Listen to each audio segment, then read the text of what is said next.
السلام علیکم، میں سفیزم اسلام اور میرے پاس یہ تذکرۃ الاولیاء کی کتاب ہے۔ اس کتاب میں جو آپ کو پڑھ کر سنانا چاہوں گی، اس ٹاپک کا نام ہے حضرت ابو محمد مرتعش رحمۃ اللہ علیہ کے حالات و مناقب۔ اعوذ باللہ من الشیطان الرجیم، بسم اللہ الرحمن الرحیم۔ تعارف: آپ شونیزیہ کے باشندے تھے اور بغداد میں وفات پائی۔ آپ زاہد و متقی ہونے کے ساتھ حضرت ابو عثمان اور حضرت جنید کی صحبت سے فیضیاب ہوئے۔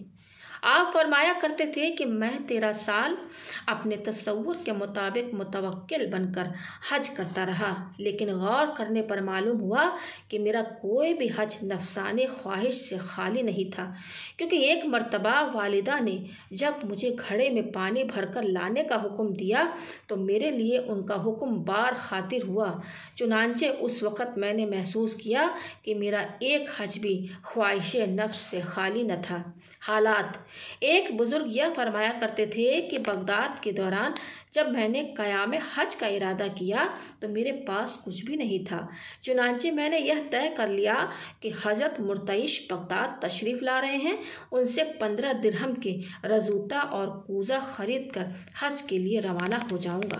یہ خیال آتے ہی باہر سے آپ نے مجھے آواز دے کر 15 درہم دیتے ہوئے فرمایا کہ مجھے اذیت نہ پہنچایا کر۔ آپ بغداد کے کسی محلہ سے گزر رہے تھے کہ پیاس محسوس ہوئی، اور جب آپ نے ایک مکان پر جا کر پانی طلب کیا تو ایک نہایت حسین لڑکی پانی لے کر آئی اور آپ اس پر عاشق ہو گئے۔ پھر آپ نے اس لڑکی کے والد سے جب اپنی قلبی کیفیت کا اظہار کیا تو اس نے بخوشی لڑکی کا نکاح آپ سے کر دیا اور آپ کی گدڑی اتار کر نہایت نفیس لباس پہنا دیا۔ لیکن جس وقت آپ حجلِ عروسی میں پہنچے تو نماز میں مشغول ہو گئے اور پھر اچانک شور مچایا کہ یہ لباس اتار کر میری گدڑی دے دو۔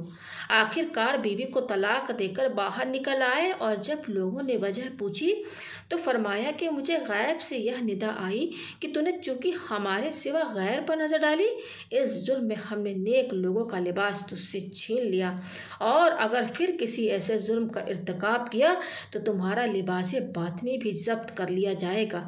کسی نے آپ سے بیان کیا کہ فلاں شخص پانی پر چلتا اور ہوا میں پرواز کرتا ہے۔ آپ نے فرمایا کہ خواہش نفس کا مخالف اس سے کہیں بہتر ہے۔ آپ کسی ایسے مرض میں گرفتار ہو گئے جس میں غسل کرنا موزر صحت تھا، لیکن آپ چونکہ روزانہ غسل کے عادی تھے، اس لیے فرمایا کہ جان جائے یا رہے میں نہانا نہیں چھوڑ سکتا۔ ارشادات: کسی مسجد میں آپ متقف ہو گئے، لیکن 2-3 یوم کے بعد ہی نکل آئے اور فرمایا کہ نہ تو میں نے جماعت قرہ کا نظارہ کر سکا اور نہ ان کی عبادت میرے مشاہدے کے معیار پر پوری اتر سکی۔ فرمایا کہ جو اعمال کو جہنم سے ذریعہ نجات تصور کرتا ہے وہ فریب نفس میں مبتلا رہتا ہے، اور جو فضل خداوندی سے امید رکھتا ہے وہ جنتی ہے۔ فرمایا کہ اسباب و وسائل پر اعتماد کرنے والا مسبب الاسباب کو نظر انداز کر دیتا ہے۔ فرمایا کہ ترک نفس و دنیا ہی سے خدا کی دوستی میسر آ سکتی ہے۔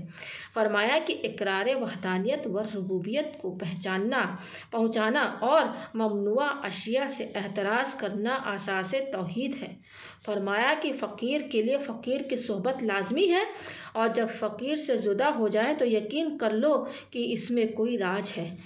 جب آپ سے وصیت کی درخواست کی گئی تو فرمایا کہ تم لوگ مجھ سے افضل شخص کی صحبت اختیار کر لو اور مجھے اپنے سے افضل کے لیے چھوڑ دو۔